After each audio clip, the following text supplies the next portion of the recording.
Bonjour à toutes et à tous, et aux autres aussi. La malédiction de la Dame Blanche, mon avis maintenant.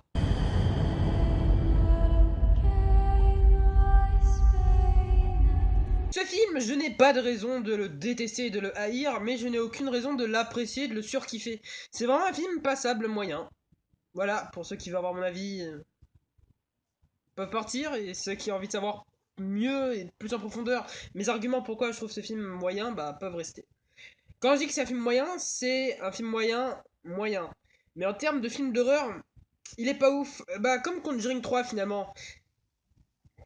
Il y a des bonnes choses dans ce film. Les plans sont passables. Au début, il y a un plan séquence super cool. La caméra flotte assez particulièrement dans l'environnement et c'est assez beau de voir une caméra aussi fluide. Les acteurs sont bien, la famille est attachante. On s'attache très vite du coup au personnage. Le problème, c'est que ça ne fait pas peur. Et même si la musique est sympa, que les personnages sont très attachants, ça ne fait pas peur. Et c'est assez ballot pour un film d'horreur, un peu comme Conjuring 3 finalement. Par le même réalisateur, réalisé par Michael Chavez. Tellement c'est ça son nom, ou sinon on dit Michael Chavez.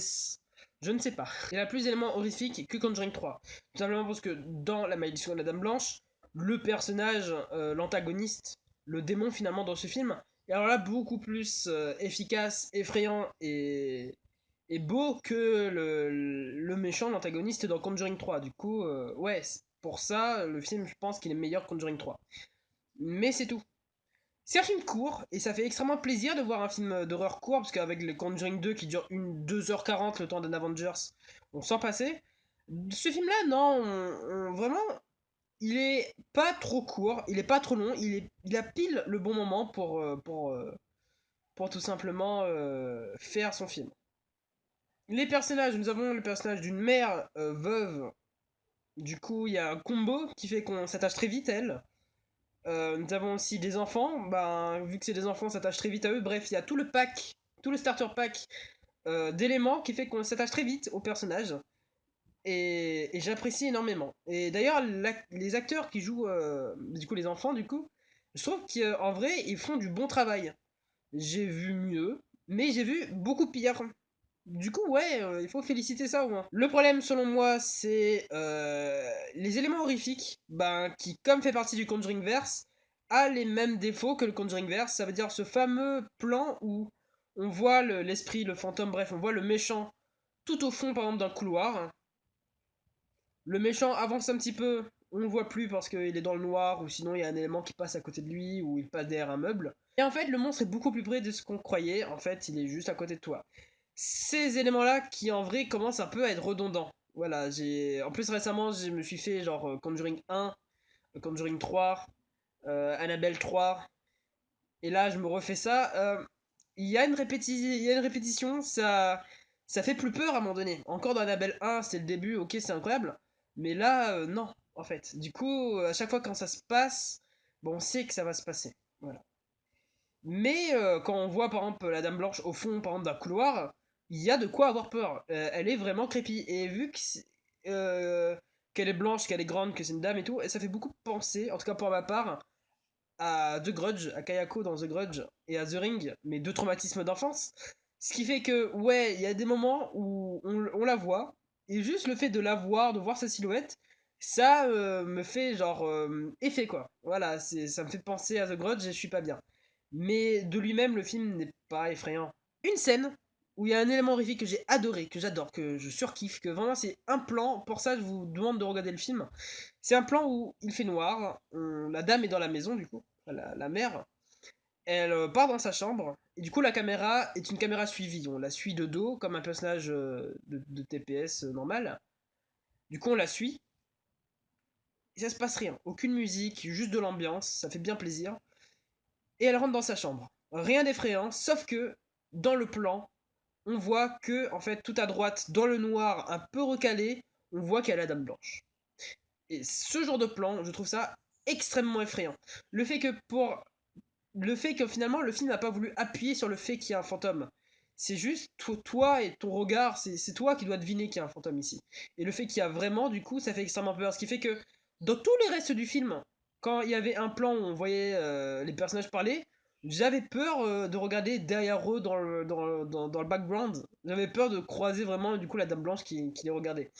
Et du coup, ouais, ça, juste pour ce plan, j'ai trouvé ça extrêmement bien fait. Parce que d'habitude, dans ce genre de film, quand le fantôme apparaît, même s'il apparaît en arrière-plan juste pour faire cet effet, il y a quand même à monter de violon, genre juste pour montrer que en fait il y a le monstre ici. Là non, il y avait aucun bruit et genre j'ai remarqué vers la fin qu'en fait il y avait vraiment la Dame Blanche à côté et du coup j'ai eu des frissons en mode waouh, depuis 10 secondes, la Dame Blanche du coup regardait l'écran du coup parce elle fixe l'écran quoi. Et du coup pendant 10 secondes, elle nous regardait nous le spectateur et on l'a même pas vue. Et vu qu'elle est assez bien foutue le méchant, ouais, c'est une scène qui m'a fait qui m'a mis quand même un coup d'adrénaline. Voilà, il était sympa juste pour ce coup. Mais après le reste c'est très classique de Conjuring et du Conjuring verse en général, des jumpscares pas utile, pas nécessaire, et voilà. D'ailleurs, la fin, comme la fin d'un Conjuring Universe, quoi, avec beaucoup d'effets spéciaux à outrance qui rend moche, d'ailleurs. Et d'ailleurs, je trouve que la fin de celui-là, trop sublimée, voilà, je ne sais pas comment dire. En fait, le délire de l'exorcisme et des esprits du paranormal est peut-être un peu trop visuel dans les Conjuring Universe, c'est peut-être pour ça que je n'aime pas les fins des films Conjuring en général, sauf peut-être de Conjuring 1, mais la fin où genre tout casse, la maison limite se relève, ça se transforme pendant une autre dimension, le monde se multiplie, les gens font la taille d'un immeuble, bref, les fins où il y a beaucoup de CGI, beaucoup d'effets spéciaux, des trucs what the fuck, c'est souvent les moments que je déteste dans les films Conjuring, la fin. Celui-là fait partie de. Cette fin de ce film fait partie de ça.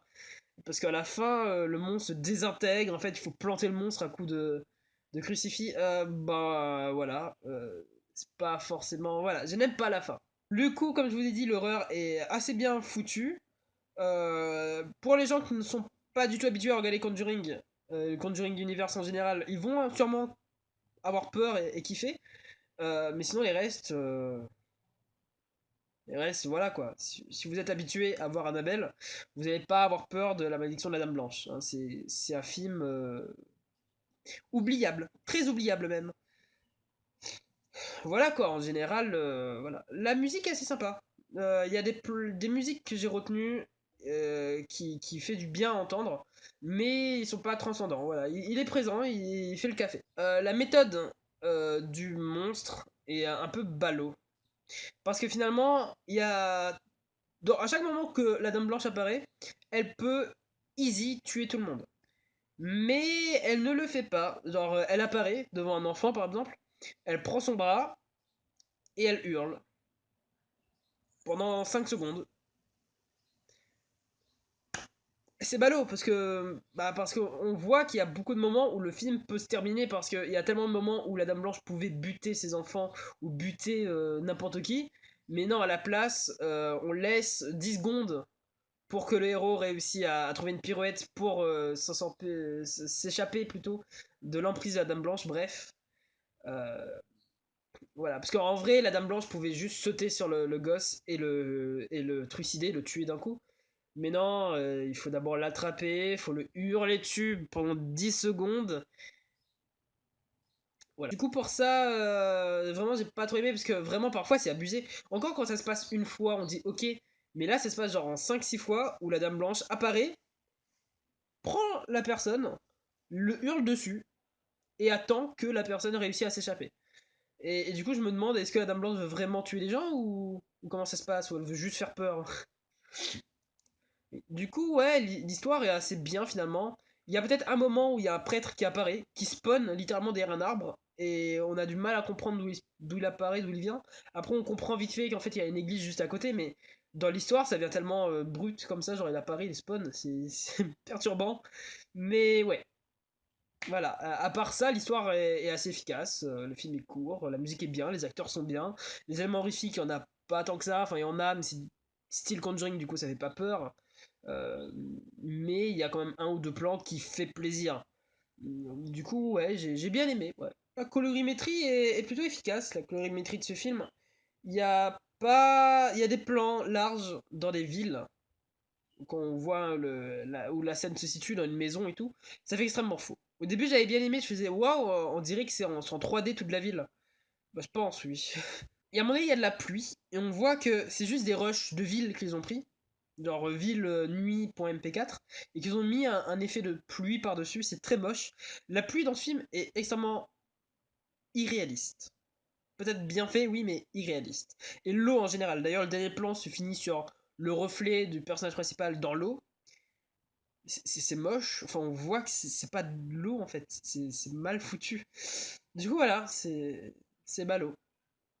Littéralement, parce que dans le film, il y a des trucs assez inédits, assez cool, comme toute une scène de frayeur, de peur, dans une voiture, avec le principe que la porte s'ouvre tout seul, que la fenêtre s'ouvre tout seul, que la voiture se détaque un peu partout. Et le fait d'être dans la nuit emprisonné dans la voiture, alors c'est des enfants et tout. Il y a eu des moments comme ça, des séquences, où je me suis dit, waouh, il peut avoir un film entier que basé sur ce délire, et ce serait trop bien. Mais non, du coup, ouais, c'est un peu innovant. Il y a quelques petits trucs qui peuvent innover, qui peuvent être cool, mais finalement moyen. Et le film en général, voilà quoi, il est moyen. Mais comme il ne m'a pas fait peur, personnellement, je vais dire que c'est un mauvais film d'horreur. Du coup, voilà, c'était mon avis sur La Llorona, le renard, la Llorona. Ce qui est assez insultant parce que c'est un mot espagnol et je fais espagnol depuis que j'ai 8 ans. J'en ai 17 et je n'arrive toujours pas à dire un mot en espagnol. Du coup, voilà, abonnez-vous, lâchez un like, disez-moi ce que vous avez pensé de ce film. Et voilà, moi je vous dis au revoir.